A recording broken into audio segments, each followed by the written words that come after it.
iPads and other devices are called tablets because they belong on tables. They are tested 20 centimeters away from that big guy that I showed you before. 20 centimeters away. They are not approved to be held in the laps of little children, although millions of kids are having them now in schools because the people involved in educational technology and those involved in public health research are not talking to one another. Because if they were, they would understand that you're giving children a two-way microwave radiating device, and if you must give them such a device for learning purposes, put it on airplane mode so that it's not sending and receiving signals as it does otherwise. Now, this is some new modeling, again, that we've developed with colleagues in Brazil, and we can share with you how we've done it. We first start out with the MRI and create the model with 1 millimeter voxels, and this is quite a bit of work goes into creating this, and here is what it looks like after a period of 6 minutes.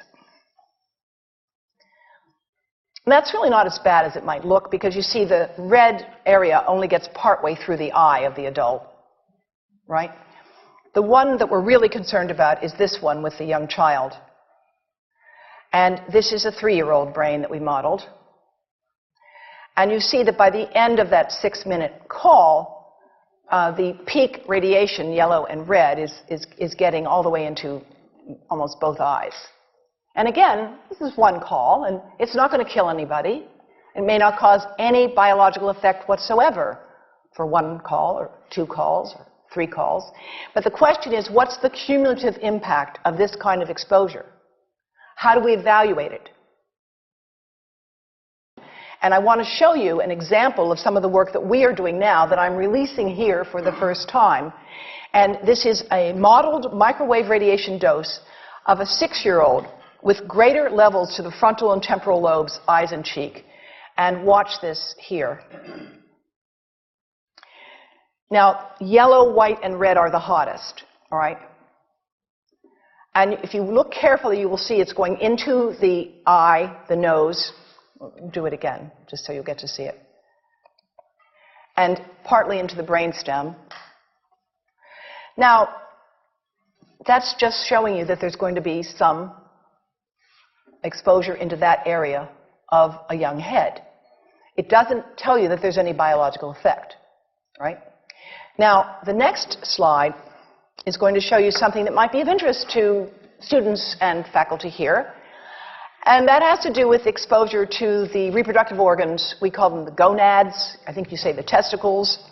And bone marrow. And look here at the radiation as it gets into the groin area. And that's just from having a mobile phone modeled into the pocket. And this, again, is based on a normalized SAR with I think we had a dipole antenna. Now, the breast. The breast is mostly fat, contains a lot of fluid. Things that contain fat and fluid cook faster in the microwave oven. Now, a cell phone can't cook anything, all right? Mobile phones do not pop popcorn. That was a fraud. They don't make any heat that we know of, otherwise they wouldn't be permitted. But they do go through things that contain fat and fluid. And we are now working at Environmental Health Trust with scientists at the University of California, San Francisco, scientists at formerly the president of the American Cancer Society of California, because we are seeing women who keep cell phones in their bras. Has anyone seen a woman put a cell phone in her bra? Hands up, please. Please tell them you've heard now why they shouldn't do that. And here I want to show you our first case report from 2009, and we now have many more. This was a Chinese-American woman who used her cell phone 4 hours a day in her bra for 10 years while she was driving. Now, and you drive with a phone on your body. The phone is smart. It's going to go from one tower to another, and it's going to say, here I am, where are you, here I am. And it's going to be going to max power each time it moves from one cell tower to another. And there it was right next to her chest.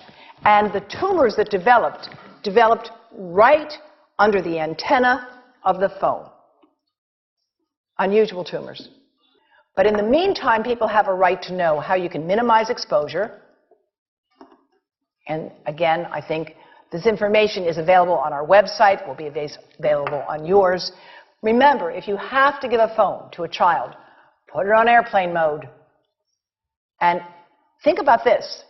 That microwave oven, it works because there's a metal box around the microwave signal, and the signal pings all over the place. Next time you get into an elevator or a train for any length of time, put your phone on airplane mode. Otherwise, that signal is going all over the place, magnifying and coming back. Keep the mobile phone away from you when it's on and you are asleep. Now, it takes a village to do a lot of things. These are some of the people whose materials I've used today with their permission, and I can't read this list to you, but I want you to know that I feel really honored to be working with some of the most talented people in the world on this issue. And they have given me permission to share these materials with you. And I leave you with this thought from Albert Einstein. The world is not dangerous because of those who do harm, but because of those who look at it without doing anything. So, thank you.